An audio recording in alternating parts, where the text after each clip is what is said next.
Welcome to the Mindset Mile podcast. I'm your host, Aisha Zaza. For the next 30 days, we're going to learn to build better habits in health, fitness, relationships, business, and overall well-being by making small mindset shifts that make a big difference. Contrary to how it may seem, the path to any success is achieved by taking small, consistent action over time. Someday is not a day of the week, so the time to level up is now, because you were made for greatness. It'll be a marathon, not a sprint, and together we'll take it one step, 1 mile, one day at a time. Welcome to the Mindset Mile. You ready? Hello, my friends. Did you know that comparison is the thief of joy? I know in this age of social media, we have access to an inspiration or comparison portal at our very fingertips. But comparison really isn't anything new. We've been doing this our entire lives long before social media. I remember comparing myself to kids in middle school, comparing their cool shoes to mine, or their better grades than mine, or even the lunch they were eating. I remember feeling a sting of envy for those kids whose parents were able to pick them up after school, as if it were a viable reason to believe that because their parents were there for them in that way, that their home or family life was better than mine. I compared how good I was at others in sports. I felt jealous over the colleges people went to when I went to junior college my first 2 years. I know it sounds like jealousy is only bad, but I actually believe that jealousy is tied to the things we want to do deep down. I can look back now and understand that in the ways I felt jealousy was a desire to become better because I saw what was possible. But there's a fine line, and it takes knowing to let comparison and jealousy be a thing that inspires you, not let it indicate your worth or allow you to believe that you can't become better than what you already are. In order to get to the root of the problem, we need to step back and identify our own values. Because when you don't know your values, then you'll unintentionally leave them up to others to decide for you by constantly watching what makes them happy and feeling that that's what you need to be happy too. By chasing and wanting other people's success and happiness, we leave room for comparison to be high. In fact, I can even recall times in my life where I felt a ping of jealousy when I saw someone going after something big or celebrate a milestone when I wasn't even working towards what they were working for. Has that ever happened to you? You realize you're feeling this sense of jealousy, or you want to start comparing yourself over something deep down you may not even want. Usually, this is a projection. Oftentimes, we will project things onto others when we have repressed anger, shame, or guilt about our lack. Or in my line of work, what I've found to be very common is that people will compare their success to someone else's when they aren't even willing to do the work that someone else did to get there. It may sound harsh, but the people successful in their field are just more willing to do the work when they don't want to. Hear no more often. Train hours a day at their sport. They do the gritty, non-sexy work and face failure way more often. All of these things are up for grab for anyone. But are you really willing to do what they did to get what they got? If you answer this honestly and the answer is no, it's not a bad thing. But hopefully it will put into perspective how unfair it is to compare where you're at in your fitness journey or your business success or your financial success or whatever it is when the work you've put in is not close to the same. But even if you're comparing two similar playing fields, no two people are the same, period.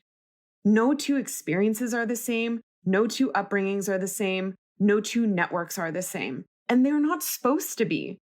We all have our own race to run, and comparing it to anyone else is just completely irrelevant and a huge energy suck.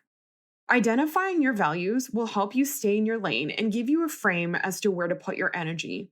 By doing this, you can focus on the things that truly make you happy and eliminate the grass is greener syndrome. So how do we do this? A good place to start is identify 5 things that are super important to you in your life. For example, a few of mine are financial security, health and fitness, connection and relationships, and adventure. Knowing these are some of my top values, I make decisions that serve me in these ways. So for example, let's say I earned a bonus or I started to make more money. I won't just spend more or feel the need to splurge on something just because it's trendy or it's what someone else has.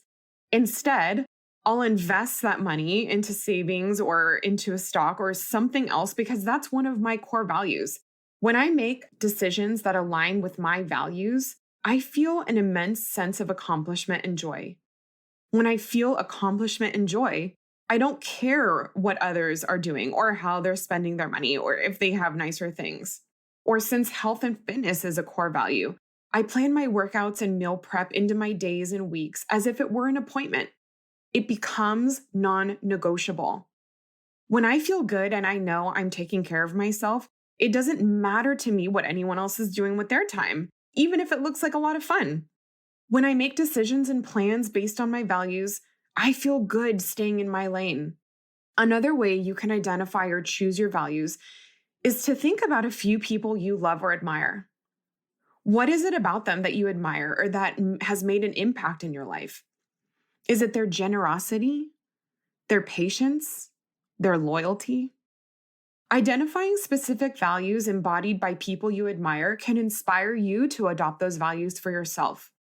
In doing so, you can look at someone else who may be doing something different or doing more than you and not feel like you're missing out.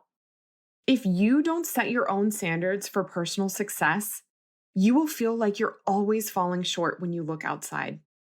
In fact, it allows so much more room for you to be happy for them and to celebrate their success, which feels about 100 times better than feeling envious. When you look at how well someone is doing in their business or how fit they are, the way that they parent or how happy they are in a relationship, you can simply admire those things the same way you would stand back and admire a painting you find beautiful. Do not turn them into a measuring stick because what they're doing has nothing to do with you. Also, just because you're not where you want to be yet does not mean you need to feel less than. We are all on our own journeys with different timelines, and we must seek joy in them. Because here's one thing I know is true 99% of the time. We usually compare ourselves to people who are doing better off than us, not worse, and probably assume that the people who are doing better off have arrived at some level of happiness you feel is missing until you achieve that same level of success. But spoiler alert, everyone has bad days, struggles, and deals with conflicts and learning curves, and is likely comparing themselves to someone else who's doing more than them. If you think about it like that, you comparing yourself to someone who's comparing themselves to someone else doing more, what is the point of any of this success if everyone is chasing someone else's? It makes what we're chasing imaginary. Do you see what I'm saying here? It's great to look at others as inspiration of what's possible, but it must be coupled with love for your own journey. When you start to cheer for people, when you are walking through your own trials and learning curves, you will feel so much better about yourself and what you're doing. Your race is yours and theirs is theirs. Both are great and both are worthy. Set your standards and don't waver, because comparison is the thief of joy. And this life is way too short to constantly beat yourself up of where you aren't yet. You're a hell of a lot further along than where you first started. It's time to start giving yourself some credit. Stay in your lane and enjoy the journey. If you're loving this podcast, it would mean the world to me if you rated, subscribed, and shared it with a friend. Be sure to tag me on your walks or runs at Aisha Zaza and hashtag Mindset Mile. That's all we have for today, my friends. Remember, the big things don't happen overnight. It's the small things done consistently that make the big things possible. You are capable and you are worthy. Make it a great day.